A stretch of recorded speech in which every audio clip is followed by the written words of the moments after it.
Hello friends, welcome to my channel excellent coaching. Psychological test in the industry के बारे में पढ़ेंगे आज। ऑर्गेनाइजेशंस में कौन से साइकोलॉजिकल टेस्ट यूज़ होते हैं जब भी मैन पावर या ह्यूमन रिसोर्स प्लानिंग करी जाती है, एम्प्लॉयज़ की साइकोलॉजिकल टेस्टिंग करी जाती है, उनके एटीट्यूड की, उनकी वैल्यूज़ की, उनकी परफॉर्मेंस की। तो कौन से ऐसे डिफरेंट टाइप्स ऑफ टेस्ट हैं जिनका यूज़ किया जाता है। इसमें 4 कैटेगरीज हैं। एक है रिक्रूटमेंट टेस्ट जो रिक्रूटमेंट के टाइम पे होता है, परफॉर्मेंस अप्रेजल के टाइम पे एक होता है, एक इंटीग्रिटी टेस्ट है, और एक है टेस्ट करने के लिए एटीट्यूड और मोटिवेशन एम्प्लॉयज़ का। तो पहले शुरू करते हैं रिक्रूटमेंट टेस्ट से। रिक्रूटमेंट टेस्ट का हमने जैसे पढ़ा था कि उसमें नॉलेज, स्किल और एटीट्यूड के ऊपर ज़्यादा फोकस किया जाता है। तो इसमें किस तरह की चीज़ें यूज़ होती है, जैसे बायोडेटा होता है। बायोडेटा में क्या होता है, हम जनरली अपने पुराना एक्सपीरियंस, अपनी एकेडमिक क्वालिफिकेशन और ये सारी चीज़ें लिखते हैं। The concept behind study of biodata is to list the environmental factors commonly found in successful and unsuccessful candidates. तो जो भी वहाँ पे कैंडिडेट्स होते हैं जो सक्सेसफुल या अनसक्सेसफुल की कैटेगरी में आते हैं, उनके दोनों की लिस्ट में कॉमन एनवायरमेंटल फैक्टर्स कौन से हैं और उनको फॉर्म भरने के लिए दिया जाता है। जैसे एप्लीकेशन ब्लैंक्स होते हैं जिनको वो भरते हैं, फिल करते हैं कैंडिडेट्स, जो एचआर कंपनी को सबमिट होता है, जिसमें उनका बैकग्राउंड, एकेडमिक क्वालिफिकेशन, कुछ एक्स्ट्रा करिकुलर एक्टिविटीज़ हैं, वो सब दिया जाता है। तो इनिशियल स्क्रीनिंग होती है। HR manager with a casteist attitude may unconsciously screen out the biodata of candidate from lower caste. अब यहाँ पे क्या है, थोड़ा सा सब्जेक्टिविटी आ जाती है, क्योंकि एचआर मैनेजर या एचआर डिपार्टमेंट खुद से स्क्रीन कर रहा होता है। स्क्रीन मतलब जितने बायोडेटा है वो उसको रीड करके फिल्टर आउट कर रहे होते हैं, कौन सा ठीक है कौन सा नहीं है। तो यहाँ पे थोड़ा सा डिस्क्रिमिनेटिव एटीट्यूड नज़र आ सकता है कि कोई अगर पर्टिकुलर एचआर मैनेजर है जो बहुत ज़्यादा कास्टिस्ट एटीट्यूड वाला है, तो वो हो सकता है कि लोअर कास्ट के बैकग्राउंड के कैंडिडेट्स के बायोडेटा को रिजेक्ट कर दे, या फिर किसी सिचुएशन में वुमेन के बायोडेटा को रिजेक्ट कर दिया जाए, या कुछ ऐसा, कुछ भी, मतलब सब्जेक्टिविटी आ सकती है। दूसरा तरीका इंटरव्यू होता है। फिर इंटरव्यू में उन कैंडिडेट्स को बुलाया जाता है जो जिनका बायोडेटा हम सेलेक्ट कर लेते हैं पूरे उसमें से, लिस्ट में से। इंटरव्यू भी थोड़ा सा सब्जेक्टिव ही माना जाता है, क्योंकि इंटरव्यू में भी ज़रूरी नहीं है कि हमेशा फेयर इंटरप्रिटेशन हो। तो स्ट्रक्चर्ड इंटरव्यू हो सकता है या अनस्ट्रक्चर्ड। स्ट्रक्चर्ड मीन्स के there are list of questions जो ऑलरेडी फिक्स्ड हैं। अनस्ट्रक्चर्ड मीन्स कि उसमें कुछ फिक्स क्वेश्चंस नहीं है, उसमें जो भी कैंडिडेट बोल रहा है उसी के बेस पे आगे इंटरव्यूअर क्वेश्चंस बनाता जा रहा है। The reliability and validity of such interviews are questionable. तो जो भी अनस्ट्रक्चर्ड इंटरव्यूज़ होते हैं उनमें थोड़ी सी उनकी रिलायबिलिटी और वैलिडिटी को डाउट किया जाता है।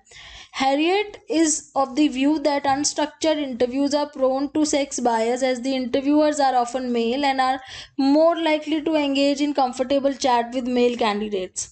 Hence, many employers prefer a structured interview where set of questions are asked to. तो यहाँ पे ये कह रहे हैं, हैरियट कह रहे हैं कि जो अनस्ट्रक्चर्ड इंटरव्यू होता है, जहाँ पे एक बातचीत की फॉर्म में होता है इंटरव्यू, वहाँ पे थोड़ा सा सेक्स बायस आ जाता है, क्योंकि जो मेल्स होते हैं वो मेल्स के साथ ज़्यादा कंफर्टेबली चैट कर लेते हैं और फीमेल्स के साथ उन्हें थोड़ा ऑड लगता है। तो इसलिए स्ट्रक्चर्ड इंटरव्यू ही फॉलो करना चाहिए जिसमें ऑलरेडी क्वेश्चन सेट हों।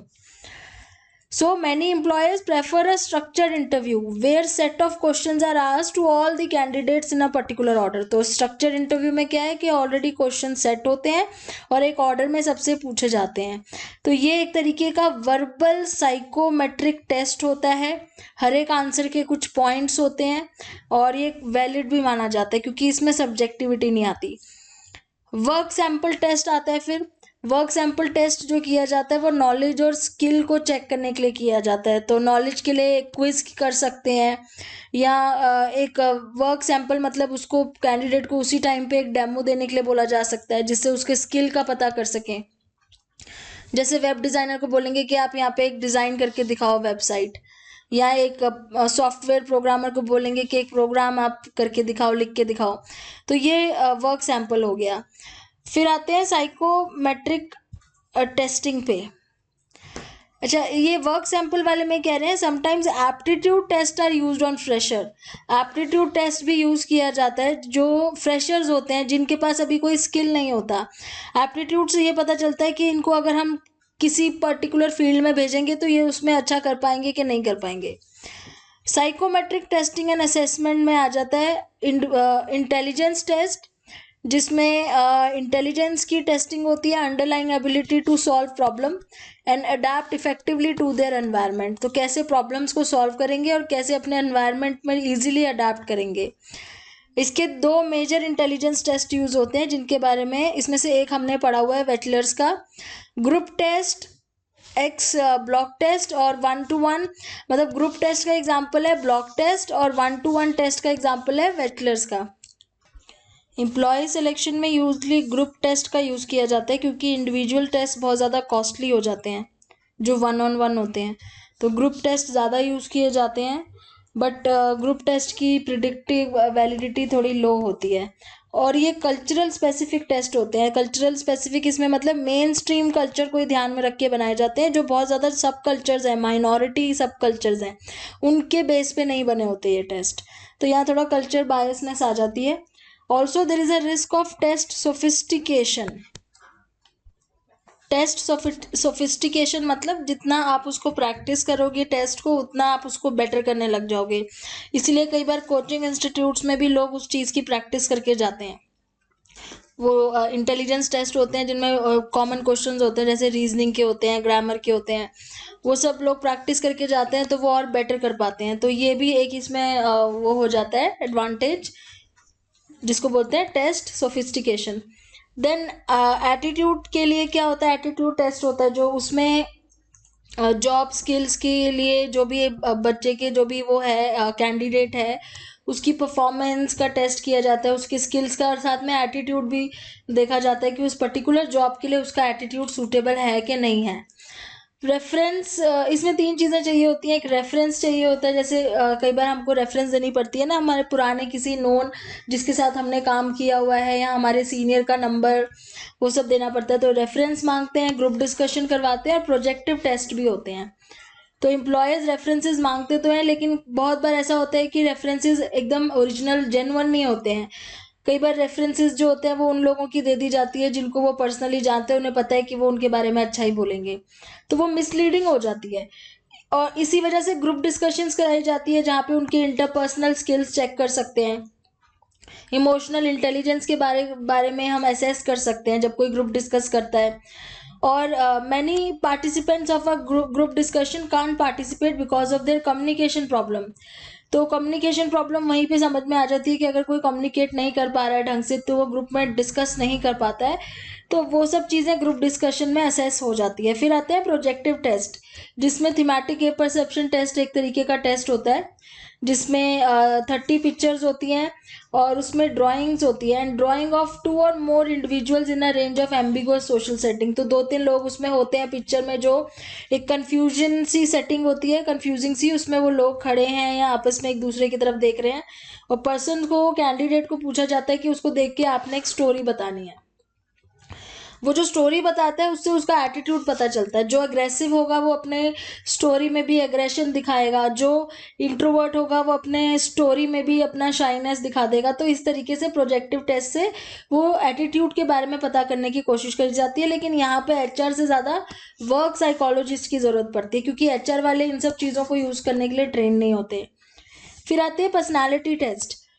दे are use by the employer to get a picture of candidates basic traits. तो पर्सनालिटी के कौन से ट्रेड्स हैं कैंडिडेट्स में, किस तरह की उसकी पर्सनालिटी है, क्या उसकी पर्सनालिटी उसकी जॉब के लिए मैच करेगी कि नहीं करेगी, इन सब के लिए वो पर्सनालिटी टेस्ट उनका लिया जाता है, जिसमें जो पॉपुलर यूज होते हैं वो 2 ही हैं। एक तो आइजन का पर्सनालिटी इन्वेंट्री है और दूसरा कैटल्स का 16 फैक्टर टेस्ट है। तो आइजन का पर्सनालिटी इन्वेंट्री टेस्ट में कैंडिडेट की इमोशनली स्टेबल है कि नहीं है, या न्यूरोटिक है, इन चीज़ों का पता चलता है कि वो कितना ज़्यादा रिएक्ट करता है या कितना ज़्यादा स्टेबल है इमोशनली, सिचुएशन को कैसे हैंडल करेगा अगर उसके ऊपर ज़्यादा स्ट्रेस आएगा तो। और अगर कैंडिडेट इंट्रोवर्ट है या एक्सट्रोवर्ट है, तो एक्सट्रोवर्ट होगा तो कितना सोशिएबल होगा, रिस्क ले सकता है या नहीं ले सकता है, इंट्रोवर्ट होगा तो वो कॉशियस बहुत ज़्यादा होगा, एंग्शियस भी बहुत ज़्यादा होगा। तो इस तरह की चीज़ें पता चल जाती हैं। ऐसे टेस्ट के क्रिटिसिज्म क्या हैं? ऐसे टेस्ट के क्रिटिसिज्म ये है कि लोग जानबूझ के सोशली डिज़ायरेबल आंसर्स देते हैं। तो लोगों को पता होता है कि अगर वो लिखेंगे कि वो बहुत जल्दी से रिएक्ट कर जाएंगे तो उनको चूज नहीं किया जाएगा जॉब के लिए, तो वो उसमें वो वाला आंसर टिक करेंगे जहाँ पे लिखा होगा कि we will be cool and calm type का।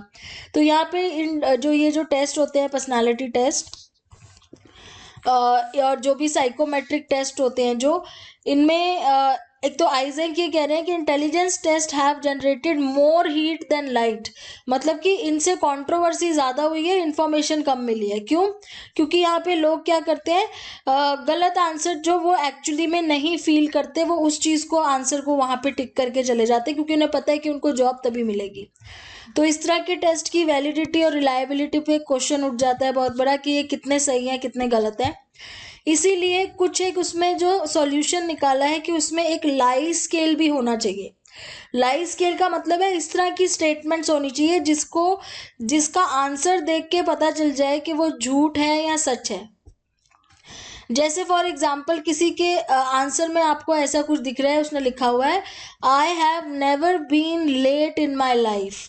तो इस तरह का आंसर अगर आपको दिख रहा है कि कोई अगर ये बता रहा है कि वो अपनी लाइफ में कभी लेट नहीं हुआ, तो ये एक लाई स्केल है। मतलब इससे आपको पता चल जाएगा कि ये जो बात ये बोल रहा है ये बहुत ही अनप्रोबेबल है, मतलब ऐसा कभी, ये तो पॉसिबल बहुत कम या हो नहीं सकता कि कोई पर्सन अपनी लाइफ में कभी लेट ना हुआ हो।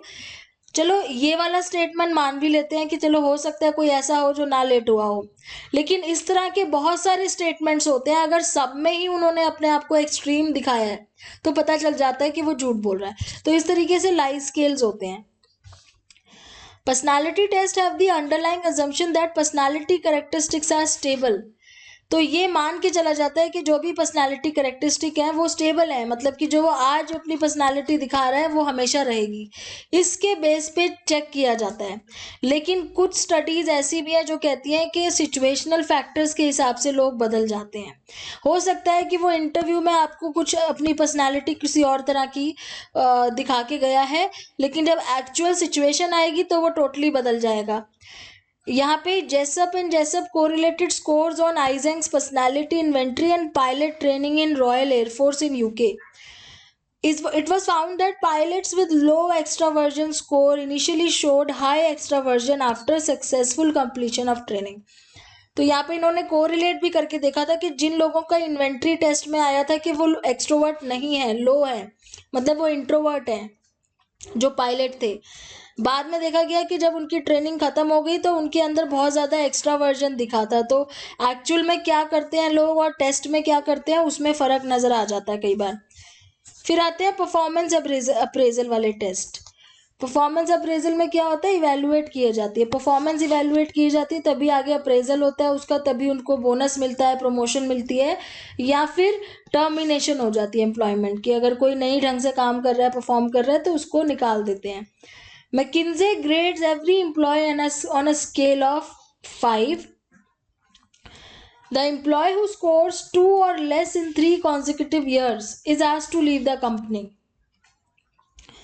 तो यहाँ पे बोल रहे हैं जो मैकिन्जे ग्रेड्स होते हैं उसमें एम्प्लॉय को 5 में से मार्क्स दिए जाते हैं।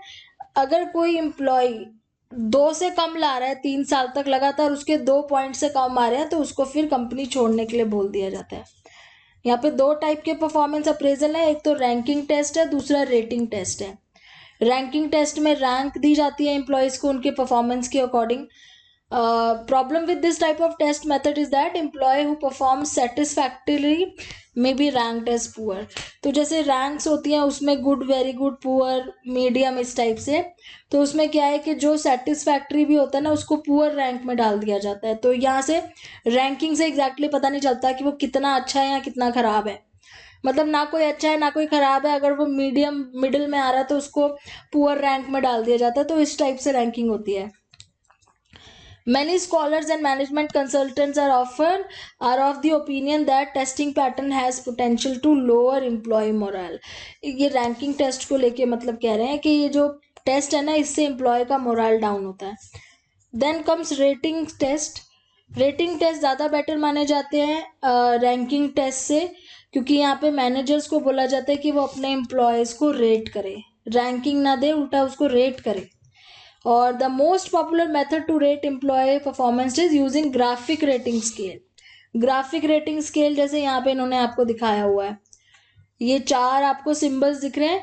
अब मैनेजर से ये पूछा जाता है कि which face reminds you of the employee. तो जैसे सपोज कोई एम्प्लॉय है, कोई पर्टिकुलर एम्प्लॉय है जिसका नाम XYZ है, उस एम्प्लॉय की अप्रेजल हो रही है। अब मैनेजर ने क्या करना है, इन चारों जो आपको ये दिख रहे हैं यहाँ पे इमोजीज की तरह दिख रहे हैं, एक लग रहा है हैप्पी वाला इमोजी है, एक सैड वाला है, ये नॉर्मल है, ना हैप्पी है ना सैड है, और या फिर ये ऐसे कंटेम्प्ट टाइप का है और यहाँ पे कोई एक्सप्रेशन ही नहीं है। तो उससे बोला जा रहा है कि जो एम्प्लॉय है XYZ, उसको देख के आपको कौन सा इमोजी सबसे ज़्यादा सूटेबल लग रहा है। तो यहाँ पे रेटिंग इस तरीके से भी होती है, जिसको ग्राफिक रेटिंग कहते हैं। 2 अदर और भी टेस्ट हैं, जैसे behaviourally anchored rating scale and behavioural checklist होती है। तो जो BARS है, बिहेवियरली एंकर्ड रेटिंग स्केल है, the rater chooses the voting category by choosing behavior that is most representative of the employee। तो उसमें क्या है, कुछ behaviors की लिस्ट होती है, उसमें से उनको लगता है कि जो बिहेवियर एम्प्लॉय दिखाता है उसको सिलेक्ट करना होता है, उसे सबसे ज़्यादा सूटेबल जो लगता है, मतलब appropriate according to the employee's behaviour. Research on the BARS method suggests that these scales provide more accurate rating of the employee। तो ये इस तरह की जो रेटिंग्स है ना, ये ज़्यादा एक्यूरेट रेटिंग बताती है एम्प्लॉयज़ के लिए। Rating test are also liable to error. अब रेटिंग में भी एरर्स हो जाती है, कई बारी लीनियंसी एरर्स हो जाती हैं, जब बहुत ही लिबरली कोई अगर मैनेजर अपने सारे एम्प्लॉयज़ को अच्छी रेटिंग दे देता है। सीवियरिटी एरर हो जाती है जब वो बहुत ज़्यादा स्ट्रिक्ट रेटिंग दे देता है, बहुत ज़्यादा गलत रेटिंग दे देता है जो एम्प्लॉय डिजर्व नहीं करते। सेंट्रल टेंडेंसी एरर हो जाती है जब हर किसी को ही वो मीडियम रेटिंग दे देता है, एवरेज। तो ये 3 तरह की एरर्स हो सकती हैं, या तो बिल्कुल ही लीनियंट सबको दे दिया, या बिल्कुल ही सीवियर दे दिया सबको, या फिर बिल्कुल ही मतलब ना इधर ना उधर बीच का दे दिया। Halo effect is one in which rater's judgment on one dimension tends to make rater judge employee। Halo effect क्या है, ये हमने पढ़ा था। हेलो इफेक्ट क्या होता है कि एम्प्लॉय की किसी एक पर्टिकुलर पर्सनालिटी के ट्रेट की वजह से आपने उसकी पूरी पर्सनालिटी को जज कर लिया। आपने उस एम्प्लॉय को देखा कि वो हमेशा दूसरों से बहुत अच्छे से बातचीत करता है और बहुत अच्छे से बिहेव करता है, उसी बिहेवियर से आप इम्प्रेस हो, इसलिए आपने उसको हर चीज़ में पॉजिटिव पॉइंट्स दे दिए। इसको हेलो इफेक्ट कहते हैं। जबकि हो सकता है कि वो सिर्फ बात करने में अच्छा और परफॉर्मेंस में वो ज़ीरो हो एकदम, या वो एवरेज हो, लेकिन क्योंकि आपको उसके बात करने का तरीका पसंद है, उसकी पर्सनालिटी पसंद है, इसलिए आपने उसको सब चीज़ में पॉजिटिव पॉइंट दे दिए। तो इस तरीके से ये वाली एरर भी हो सकती है, क्योंकि after all manager is also a human being, तो उसकी भी अपने सब्जेक्टिव बायस आ जाते हैं कई बार। With increasing job transparency, 360-degree feedback is used for employees। 360 degree का मतलब क्या है कि मान लो ये एम्प्लॉय है, इसके आसपास जितने भी लोग हैं, उसका बॉस, उसके कोलीग्स, उसके पर्टिकुलर कोई दोस्त होंगे जिनसे वो ज़्यादा क्लोज होगा, उसके सबॉर्डिनेट्स, उसके कस्टमर्स, और वहाँ पे और भी जो लोग हैं जो जनरली उसको जानते हैं, उन सब से 360 डिग्री का मतलब सबसे फीडबैक लिया जाता है, ताकि कहीं पे भी कोई एरर के चांसेस जो है वो कम हो जाएं। फिर आता है इंटीग्रिटी टेस्ट। इंटीग्रिटी टेस्ट में क्यों आजकल इंटीग्रिटी टेस्ट इतना इम्पोर्टेंट हो गया है, क्योंकि आजकल एम्प्लॉय थेफ्ट बहुत ज़्यादा एक इशू बन गया है। एम्प्लॉय थेफ्ट मीन्स एम्प्लॉयज़ जो हैं वो कंपनी से कुछ चीज़ें उठा के ले जाते हैं, चुरा के ले जाते हैं, तो वो सब चीज़ें बहुत ज़्यादा एक इशू हो गया है। और फिट्जगर्ल ने एक स्टडी भी करी थी कनाडा में, जहाँ पे उन्होंने ये देखा था अपनी स्टडी के थ्रू के 33% जो है ना थेफ्ट होते हैं जो रिटेल स्टोर्स में, वो एम्प्लॉयज़ करते हैं। He contends that integrity of employees must be tested during recruitment। तो रिक्रूटमेंट के टाइम में उनकी इंटीग्रिटी, यानी कि कितने ऑनेस्ट हैं वो अपने काम को लेके, या कितने ईमानदार हैं, वो सब चीज़ें चेक करी जाती है इंटीग्रिटी टेस्ट में। तो इसमें हम फिजियोलॉजिकल मेजर्स का भी यूज़ करते हैं, पेपर पेंसिल टेस्ट का भी यूज़ करते हैं। फिजियोलॉजिकल में आ जाता है पॉलीग्राफ टेस्ट और लाई डिटेक्टर टेस्ट, जो बहुत पॉपुलर है फिजियोलॉजिकल मेजर में, जिसमें मशीन्स का यूज़ किया जाता है जो हमारे स्किन पे ग्राफ्स लगाते हैं बहुत सारे, जिससे हमारा हार्ट रेट और स्किन रेजिस्टेंस और रेस्पिरेशन रेट मेजर किया जाता है। तो अगर ये एज्यूम करते हैं कि अगर कोई झूठ बोल रहा है तो लाइट डिटेक्टर में हमें उसमें डिफरेंट रिस्पॉन्सेज दिखते हैं। और पेपर पेंसिल टेस्ट तो वो जो नॉर्मल हमारे प्रोजेक्टिव मेथड्स के टेस्ट होते हैं वो सब उसमें आ जाते हैं। एक चीज़ यहाँ जाननी इंपॉर्टेंट है कि एक ओथेलो एरर करते हैं कई बारी। पॉलीग्राफ टेस्ट में क्या होता है, जैसे अब सपोज कोई बहुत ऑनेस्ट पर्सन भी है लेकिन उसे पता है कि उसका लाई डिटेक्टर टेस्ट हो रहा है, तो वो अंदर से बहुत ज़्यादा एंग्शियस होना शुरू हो जाता है, वो थोड़ा घबरा जाता है। बेशक उसने कोई गलती नहीं करी है पर उसके अंदर साइंस ऑफ डिस्ट्रेस आने शुरू हो जाते हैं, इमोशनली अराउज हो जाते हैं अपने आप को ऑनेस्ट प्रूफ करने के लिए। तो उस वजह से भी कई बार क्या होता है कि वो मशीन में ना डिफरेंट रिस्पॉन्सेज आने लगते हैं और उस रिस्पॉन्सेज की वजह से उसको डिसऑनेस्ट मान लिया जाता है जबकि वो होता नहीं है। तो उसको ओथेलो एरर कहते हैं। ये शेक्सपियर का जो नॉवल था ओथेलो का, उसमें से ये वर्ड लिया गया है कि उसमें अगर आपने वो नॉवल पढ़ा है तो उसमें ओथेलो जो होता है वो अपनी वाइफ को डाउट करता है लेकिन वो अपने आप को प्रूफ करने के लिए रोने लग जाती है। तो ओथेलो को ये लगता है कि वो रो इसलिए रही है क्योंकि वो गलत है। तो यहाँ पे अगर आप किसी के इमोशनल अराउजल को गलत समझ लो तो वो ओथेलो एरर मानी जाती है। तो meta analysis of integrity test by Ones Viswesvaran and Smith has yielded encouraging results. तो यहाँ पे ये चीज़ बहुत इंपॉर्टेंट है देखनी कि आप कहीं ये वाली एरर ना कर दो कि कोई अगर सच भी बोल रहा है लेकिन वो घबरा रहा है तो उसको आप नेगेटिवली ना ले लो। फिर आता है test to assess employ attitude and motivation. Employ attitude और मोटिवेशन का क्यों टेस्ट करना ज़रूरी है, क्योंकि एक एम्प्लॉयर को ये पता होना चाहिए कि आगे जाके अगर कोई इश्यूज आते हैं तो उस केस में उसके एम्प्लॉयज़ उसके साथ रहेंगे या उसको अपोज करेंगे। तो आगे जाके कोई कंपनी है अगर वो अपने आप को रीस्ट्रक्चर करना चाहती है तो उस केस में उसके वर्कर्स उसको हेल्प करेंगे रीस्ट्रक्चर में, उसके साथ रहेंगे या उसको उनकी अगेंस्ट यूनियन बनाएंगे, उनको अपोज करेंगे। तो इसलिए एटीट्यूड जानना भी बहुत ज़रूरी होता है। Likert's attitude scale, social distance scale, ये दोनों हम यूज कर सकते हैं एम्प्लॉय के एटीट्यूड को असेस करने के लिए। Fitzgerald believes that psychological test can shed light on prevalence of sexual harassment। तो ये कह रहे हैं कि इवन हम इस चीज को भी प्रोटेक्ट कर सकते हैं कि आगे जाके कभी कंपनी में सेक्सुअल हरासमेंट या जेंडर डिस्क्रिमिनेशन इस तरह की चीज़ें होंगी या नहीं होंगी। और ये हम कैसे कर सकते हैं, अगर हम एम्प्लॉयज़ का एटीट्यूड टेस्ट करते हैं जिसमें उनकी एटीट्यूड के बारे में हमें पता चलता है। तो ये बहुत एक तरीके से इम्पॉर्टेंट टेस्ट हो गया है। फिर आते हैं मोटिवेटिंग एम्प्लॉयज़ में। मोटिवेटिंग एम्प्लॉयज़ में मोटिवेटिंग जो है वो एक बहुत इंपॉर्टेंट फैक्टर है, motivation. To motivate employees to work towards organisation goals, HR must be aware of employer attitude and belief and their expectations। अगर हम एज एन HR मैनेजर अगर हम चाहते हैं कि हमारे एम्प्लॉयज़ जो है वो ऑर्गेनाइजेशनल गोल की तरफ काम करें तो ये भी जानना ज़रूरी है कि उनका एटीट्यूड क्या है, वो क्या मानते हैं, क्या सोचते हैं और वो ऑर्गेनाइजेशन से क्या एक्सपेक्ट कर रहे हैं। क्योंकि अगर हम ये सब चीज़ें नहीं सुनेंगे तो ऐसा हम भी एक्सपेक्ट नहीं कर सकते कि वो हमारी ऑर्गेनाइजेशन के लिए काम करेंगे।